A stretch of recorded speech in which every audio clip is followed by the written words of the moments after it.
लगाएगा, कोई भी पास नहीं आएगा। छोटी बहू रानी, आज हवेली के बाहर फिर कोई मरा हुआ बच्चा फेंक गया है। क्या? जी हाँ छोटी बहू रानी।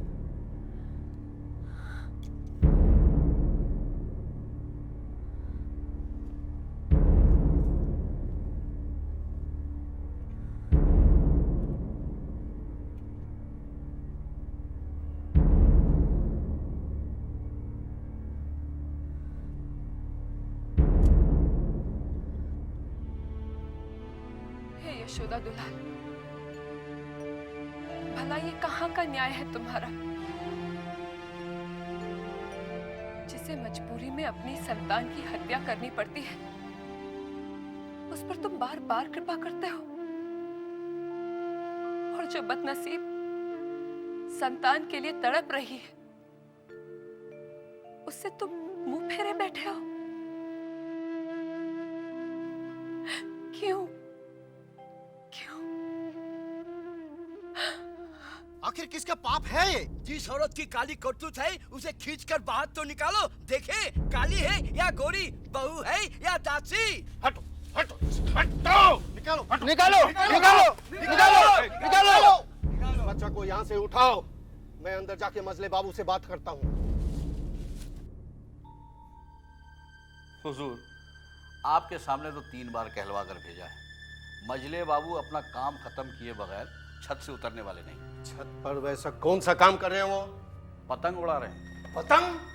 हुजूर, ऐसे समय में उनका दिमाग बहुत गर्म रहता है। अगर बिगड़ गया तो सारा दिन किसी की भी खैर नहीं होती। वो अपना काम खत्म करके ही हिसाब पत्तर देखेंगे। वैसे हुजूर, ये आपका थाना तो है नहीं, मेरा मतलब है यहाँ का तौर तरीका कुछ और ही है। We are getting late. हमको देर हो रही है। कब तक चलेगी ये? हुजूर, कभी कभी तो सुबह से शाम हो जाती है, दोपहर का भोजन भी छत पर ही करते हैं।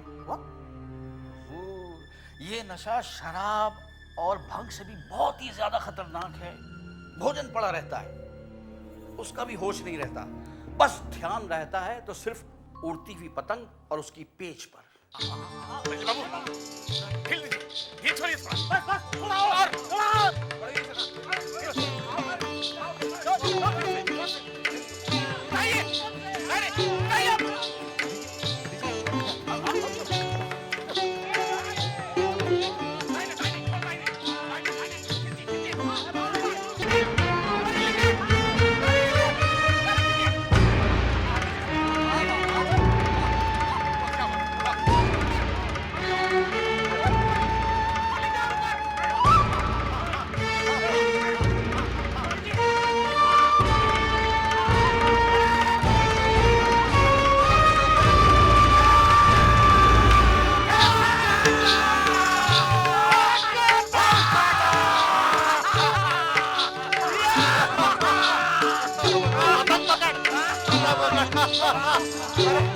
अरे ये पतंग के कटते ही भूत की तरह छेड़ी से कहाँ गायब हो गया?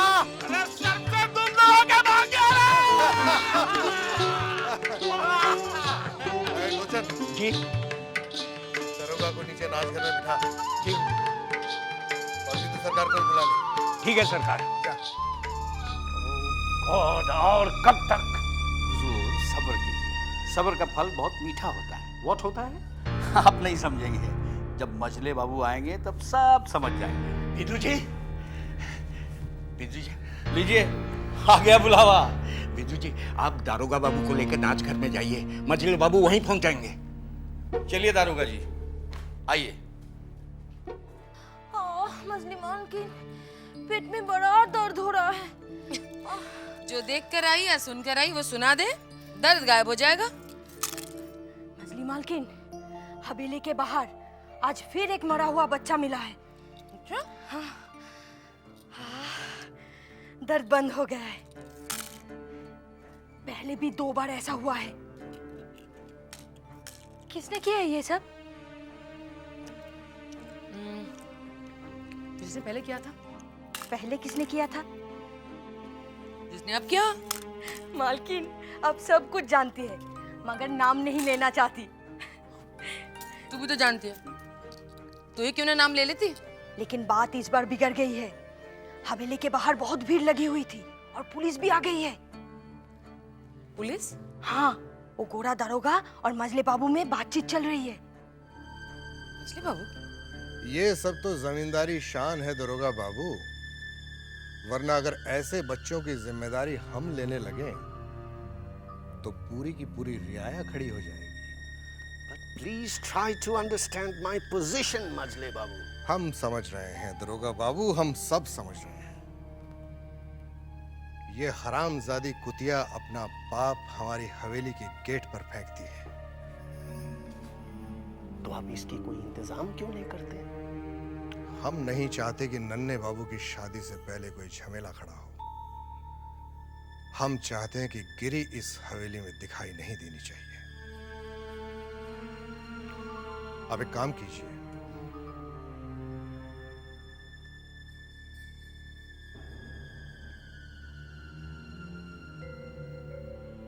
बाकी विधु सरकार आपके घर पहुंचा देंगे। Thank you.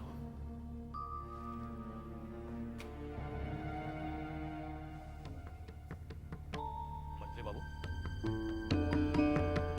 क्या सोचने लगे? हम गिरी के बारे में सोच रहे थे। हमें शक है कि शादी के वक्त वो कोई गड़बड़ी न कर दे। इस मामले को हमने यहीं रफा दफा करना है। कल नन्हे बाबू की बारात निकलनी है। हम ये खतरा मोल नहीं लेंगे। सरकार, आप इसका काम तमाम क्यों नहीं करते थे? अभी नहीं भैरव बाबू, अभी नहीं। आप एक काम कीजिए, जी। विधु सरकार से कहिए कि वो गिरी को कुछ दिनों के लिए कैद खाने में डाल दे। आपने तो मेरी मुंह की बात छीन ली। वैसा ही होगा जैसा आप चाह रहे हैं।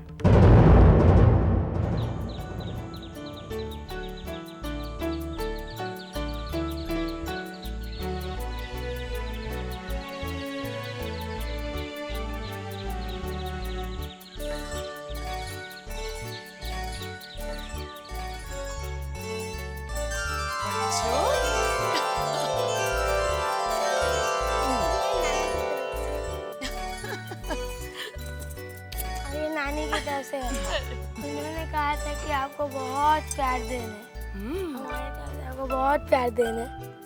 और ये हमारे तरफ से है। तो भाई नाना नानी कैसे हैं? अच्छे हैं वो बहुत याद करते हैं। हाँ बेटा, वो भी मुझे बहुत याद आती है। लेकिन क्या करें बोलो? पिताजी कहाँ पे हैं? पिताजी? पिताजी अपने कमरे में हैं। गिरी, गिरी, तेरा नन्हे बाबू हवेली के पीछे इंतजार कर रहे हैं। नन्हे बाबू? हाँ। लेकिन कल तो उनकी शादी है। अरे शादी तो कल है ना, आज नहीं। जा जा जल्दी जा, जल्दी बुला रहे तुझे, जा। अरे जा ना।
कब हुआ? कल। कल? हाँ कल। कानूनी कार्रवाई में इतना समय लग गया।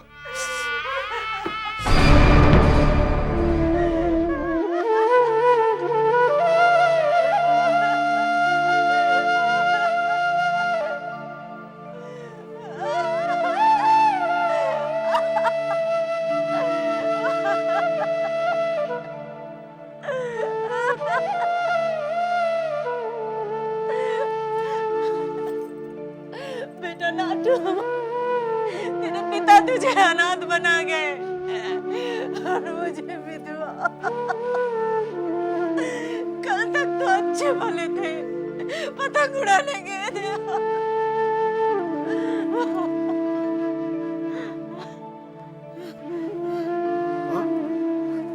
माँ, माँ को अंदर लेके जाओ।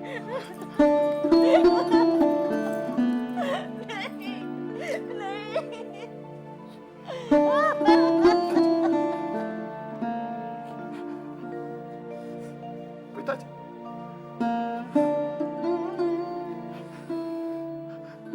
आप तो पिताजी के साथ छत पर थे, फिर ये बेटा, तेरे पिता के सिर पर सिर्फ एक ही भूत सवार था कि मजले बाबू की पतंग किस तरह काटी जाए। वाह वाह वाह, लक्ष्मी जी।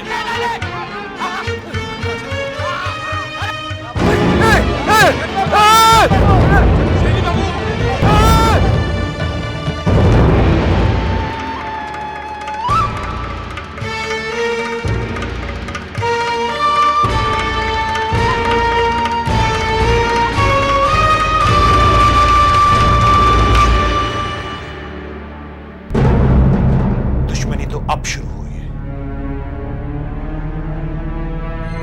आपकी मौत कोई हादसा नहीं थी, हत्या थी, और यह हत्या मजले बाबू की वजह से हुई है।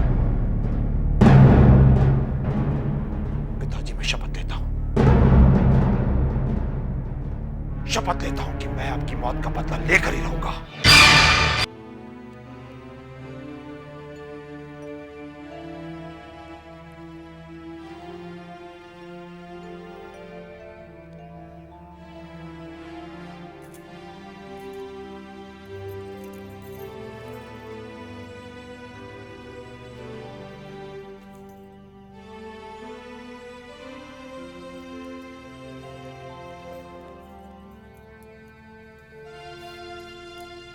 रानी, आप हमको बुलाई हैं? हाँ बंसी, तुझे छोटे बाबू का ध्यान रखना होगा। इतने दिनों से उन्होंने शराब नहीं पी, तो उनकी तबीयत बिल्कुल ठीक थी। कल वो फिर जान बाजार गए थे और वहां उन्होंने खूब पी, और आज उनकी तबीयत फिर बिगड़ गई है। शशि वैद्य अभी उनको देखकर गए हैं और उन्होंने कहा है कि छोटे बाबू को शराब बिल्कुल मना है। देख, अगर छोटे बाबू तुझसे शराब मांगे भी ना, तो उन्हें मत देना। मगर छोटी बहू रानी, उनके हुक्म के सामने हम क्या कर सके थे? कोई भी बहाना बना देना, समझे? जी अच्छा। और हाँ, घर में नए कपड़े सिल रहे हैं, भूतनाथ के लिए भी एक नया जोड़ा बनवा देना। बहू रानी, वो विधु बाबू के पास हम उनका नाम लिखवा चुके हैं। ठीक है, जाओ।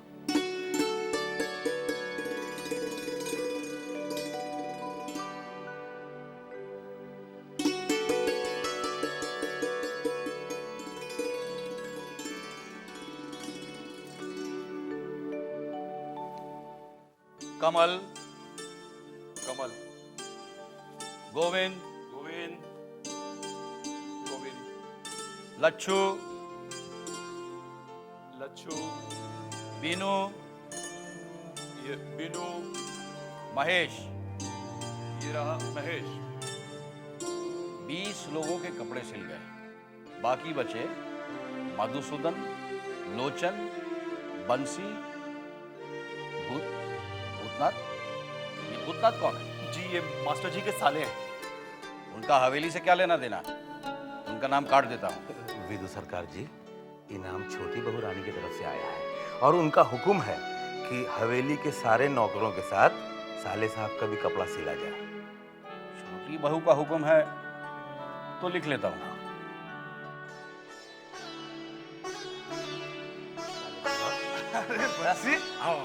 यहाँ है दर्जी भैया, ये आपके कपड़े का नाप लेंगे। किस बात के लिए? अरे छोटी बहुरानी ने आपको बताया नहीं, नन्हे बाबू की शादी है, वही खुशी में। हाँ, लीजिए नाप लीजिए। इधर आइए हाँ। इधर से लीजिए ऐसे।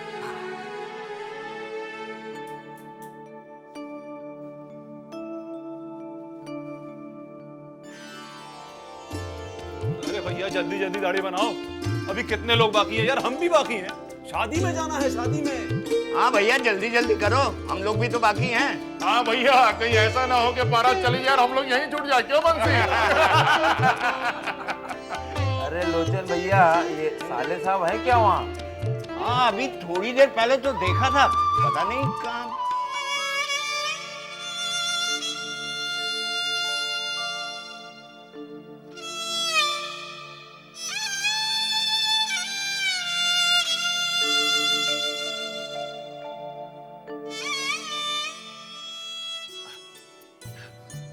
साले साहब आप अभी तक यहाँ हैं, जाके बाल तो बनवा लीजिए। अरे गया था मैं वहाँ बंसी, बहुत तांता लगा हुआ है। अरे तांता तो लगा रहेगा, आप जाके बैठ के फुर्सत ले लीजिए, दर्जी आपका नया कपड़ा और जूता लेके आ रहा है। दर्जी? हाँ मेरे कपड़े सिल गए? हाँ सिल गए। अच्छा हम जाते हैं, हमका बहुत काम है, हम जाते हैं। मेरे कपड़े सिल गए? भैरव बाबू, सब इंतजामात अच्छी तरह हो गए ना? किसी चीज की कोई कमी नहीं आनी चाहिए, जमींदारी की शान की बात है। हुजूर, इस बार जो बंदोबस्त किया है उससे जमींदारी शान में 4 चांद लग जाएंगे। हाँ मछली बाबू, कलकत्ता शहर के इतिहास में इस तरह की शादी पहली बार देखने को मिलेगी। सालों साल तक लोगों के दिमाग से ये शादी नहीं निकल पाएगी। बस हम यही चाहते हैं कि हबुलदत को पता तो चले कि वो हमेशा फटीचर था, फटीचर है और फटीचर रहेगा, और हम जमींदार थे, जमींदार हैं और हमेशा जमींदार रहेंगे।